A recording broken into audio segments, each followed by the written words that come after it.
Hello my friends, it's the Game Boy Geek here, and today we are crop farmers in the modern world trying to make a living in an ever fluctuating market. Now you'll be investing in new crops, equipment, and research. Agronomy is a deck building game that combines the reality of life on the farm with real world economics. It's for 4 to 9 players, ages 13 and up, takes 50 minutes to play, and published by Counter Move Games. Now it's on Kickstarter right now, so I'm going to show you how it works, and I'll see you on the other side.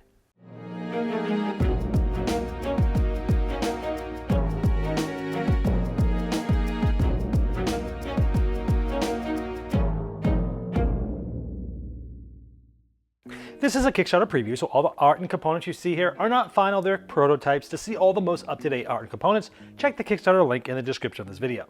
Now here I have a game set up for 9 players. Now, there's going to be a certain amount of crops depending on the amount of players. With 9 players, you're going to have 6 different crops. And again, like for example, if you were playing with 4 players, well, you would only have 4 crops. Now, wheat is always used regardless of the player count. The other ones, they sort of add as you add more players, and the rules tell you how to do this.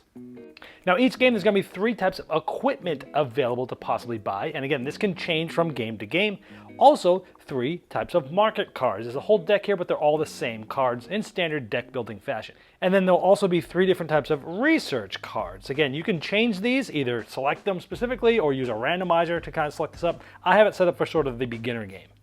Now, cards are typically shuffled to put on a deck face down, but I want to show you that every player is going to get a starting hand. Everyone will have 8 wheat crop cards, and then they'll randomly get 2 other crop cards, obviously ones that are present in that game. So I have 8 wheat and oats and a corn. Everyone starts with 3 money. Now, money's important because the game all hinges on money, because that's the end game. You're gonna be playing multiple rounds, typically between 15 and 20 rounds, until somebody gets $60, and then at the end of that round, whoever has the most money wins. So it's interesting because money is actually sort of points in the game. It's how you win, but it's also what you're gonna be using to purchase other cards. So you're not gonna just buy cards willy-nilly and buy as many as you can as in normal deck builders. You have to be a lot more selective and strategic as to what and when you buy cards. So at the beginning of the game, you're going to take all your 8 starting cards and shuffle them up. Now, each round of play goes through 4 phases: the setup phase, the market phase, the buy phase, and the cleanup phase. In the setup phase, you're going to draw cards from your deck. You're going to draw 5 of them. And if you don't have enough, you're going to simply shuffle your discard pile to create a new draw pile and make sure that you have 5 cards there.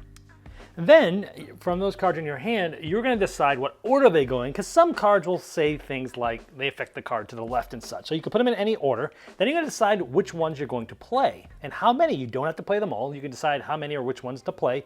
And when you get ready to do this, you'll basically be ready to play cards, but you're going to be doing this simultaneously with the other player, so nobody knows how many cards or what each other are playing. So let's say I knew I was going to play my oats and maybe just 2 of the wheat cards. We'll tell you what all this means in a moment. So I know that I'm going to get ready to play just these 3, and so simultaneously everybody plays down the cards that they have decided they're going to play. Now, once they're down, you cannot rearrange them or anything like that. Then you're going to go to the market phase. Now, during the market phase, we're going to look at all of the crops one at a time. And I found it's easiest to go left to right through all these one at a time, so you make sure you don't miss any. And we're gonna figure out the actual market. And there's a card here that everyone has, it's called Market Values. It tells you, depending on the amount of players and depending on the amount of cards, what the value of each of these are. For example, we're playing 9 players here, the full complement of players. And depending on how many wheats there are, I put down 2. If every player had put down 2 and it was 9 players, there'd be 18 of them. That would be in this range here, which is 16 to 32 cards. Each of these would be worth 50 cents. So I would be getting $1. So now what happens is each player holds up fingers. So I would hold up 2, because I have 2 here. And one person essentially counts all the fingers and then says how many total there are. So someone would say, hey, there's 18. So you look on here and you say, oh, look, I get 50 cents for each. So I get $1. Now you always round down to the lowest dollar. So if I had like 150, it would just really be 1. Now you'd go through that for every single one as well. Like let's say I was the only one to play oats.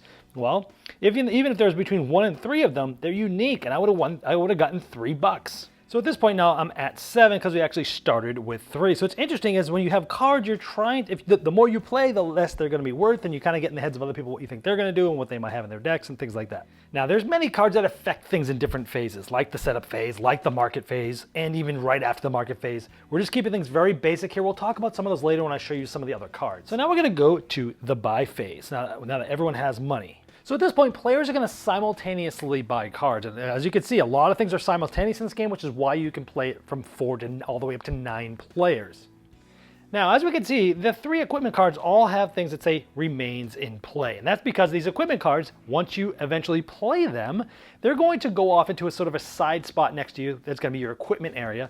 Whereas these market cards are going to be played just like your other normal cards. So let's just give an easy example. We have $7 to spend. And let's just say we buy this here, the harvester, and we buy commercials.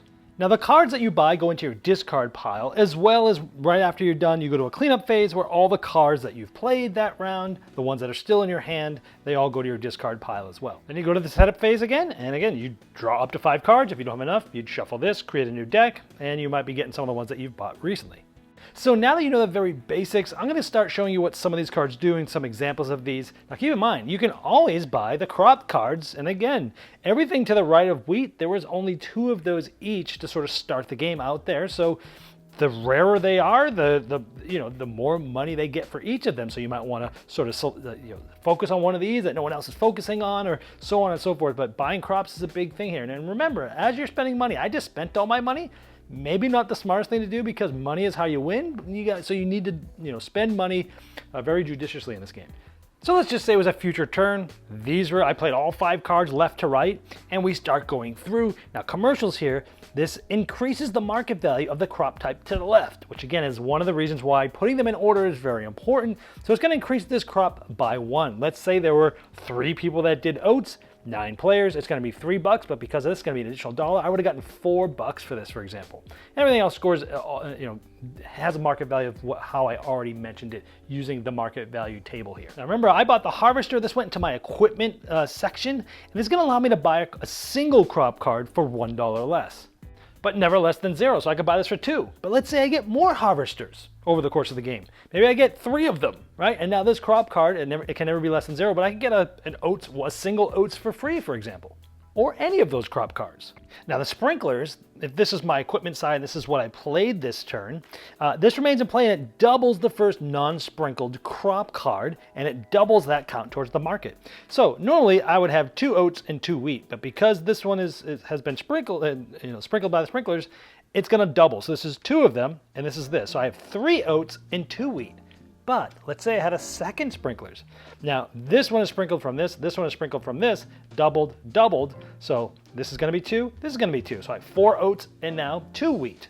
And so that's kind of how sprinkles work. They help you with the, get your crops doubled. And as it mentions, nothing can be doubled any further. Now let's take a look at these 2 here, 2 market cards. They're contract and government subsidies. Both of these happen during setup. So in the setup phase, when you draw your cards and you're deciding what order to put them in, which one you want to play, you can sell a single crop for $3, and then you discard that crop, and it doesn't count for crops for that, that market quantity.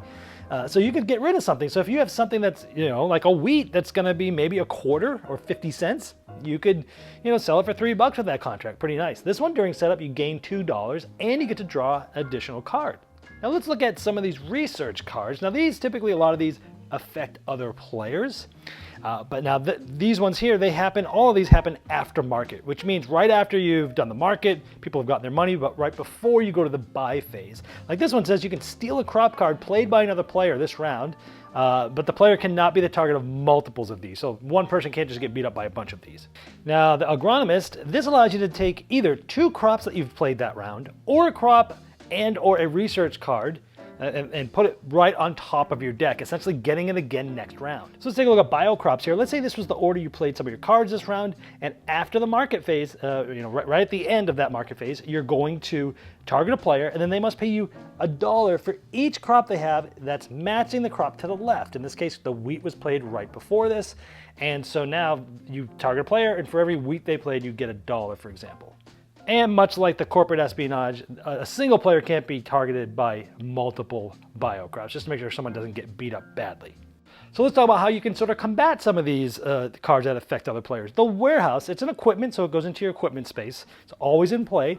And then while it's in play, you can draw a card during setup, so you get an additional card. But you can destroy that at any time to protect yourself from the negative effects from other players. So essentially, for the rest of the turn, other cards can't affect you, but you've destroyed your warehouse. Now, that's pretty much how you play at a high level, and whoever has the most money at the end of a round when someone has 60 is the winner. Now again, the game has a variable setup. You can either pick and choose which cards to use. Again, you're using 3 equipment, 3 market, and 3 research cards, but you can decide which ones to do, or there's an easy way to randomize it. They have a little randomizing deck that helps you figure out which ones to use that game. Now for equipment, the crop duster basically helps you double all your crops that turn for the market. Now the pesticides, this is an interesting one because before each of your turns, you can look at the top 2 cards of your deck and then either put them back on top or into your discard pile, which is kind of cool. Now the next part of this, pesticides, has to do with locusts, and I put this card here, which is different from all the rest. It's a research card, because this one allows you to essentially cause everyone else to gain a locust. Locusts are just cards that end up in people's decks, and they have no effect. They just clog their hand, so foul play can do that to other players, where pesticides, you can destroy this card, basically get rid of it, and you can get rid of, also destroy all the locusts that are in your hand at that time. So the pesticides essentially helps you mitigate the locust from the foul play. Now the grain drill allows you to get 1 single crop card for free. That's it, every turn that you have that out there. And if you only played crops, you gain another $1. Now the automated sorters allows you to, during the setup phase, draw 2 additional cards. You put all the crop cards in your hand and all the other ones on the bottom of your deck in any order. So you're sort of sorting how things are going to come up later. Now the silo, during the market, you could choose not to sell, and then a single crop gets added to the silo. Now, on your next turn, if you want to, you can sell all or some of your stored crops. Now, you can only have 1 type of crop on the silo, but another benefit is that on your next turn, you get to draw an extra card. Now, let's look at some of the other market cards. A market scare doubles the market value of crop type to the left of that card, and it benefits all players. Now the distributors get you $1 for each crop type you sell this turn. So with that, you're kind of like diversifying how many different types you're selling to get more money. Now organics is cool because the single crop type directly to the left of this when you play it are now organic. And so for you, you're gonna get a +1 market tier for the value. So let's say we're playing 9 players and 8 to 15 people played that crop type, you would normally get $1. But because it's organic, you get to go 1 tier up. Now it's getting 2. But everybody else for that crop type gets 1 less tier. So you're getting $2 for that for each of those, and they're only getting 50 cents. So the organics makes yours better and other people's less. Now the state fair, if you have $12 or less than at least 1 other player, you can take a card from the supply for free. And it only costs you $1. Now the sell seeds happens during setup, so you've drawn your cards, but before you do anything else, you get to sell a single crop for $1, but you return it back to the supply pile, and that sold crop doesn't count towards the market value for that round. Now let's look at some of the other research cards. The crop rotation allows you to just draw 2 cards during setup, so 2 additional cards. Now the mechanic, after the market, you get to charge another player $1 for each equipment they have in play. And of course, 1 player can't be the brunt of multiple mechanics, so hey, if someone's going heavy on equipment, you could hit them with the mechanic. Now you can use the enhanced equipment in one of 2 ways. You can either double the effect of 1 of your pieces of equipment, or you can gain $1 and then at the after the market phase, you can disable a target player's piece of equipment and it's unusable the next round. And finally, the engineering savant also could be used in one of 2 ways. 1 is during the setup, you could draw an additional card, or 2, during the buy phase, any equipment cards that you buy go directly into play as opposed into your discard pile and waiting for it to cycle through. Also, in the aftermarket phase, next round, you get to target a player that discards 1 card at random from their hand after their draw. And so this gives you some flavor of the different types of cards. You can mix and match these. Certain cards are better played with others. For example, you wouldn't want to play the foul play without having the pesticides to combat it and things like that. But there's a lot of different ways that you can sort of cater this game to your group. Well, there you have Agronomy. Now, as I showed in the overview, the simultaneous play allows for much higher player counts than other deck building games, and you're not just buying as many cards as you can because you're essentially spending your win condition money. Now, if you'd like to see the most up-to-date art and components and all the different pledge levels available, you can click the link below me in the description of this video. Now, that's going to take you directly to the Kickstarter project page, and I'm sure that Counter Move Games would love your support.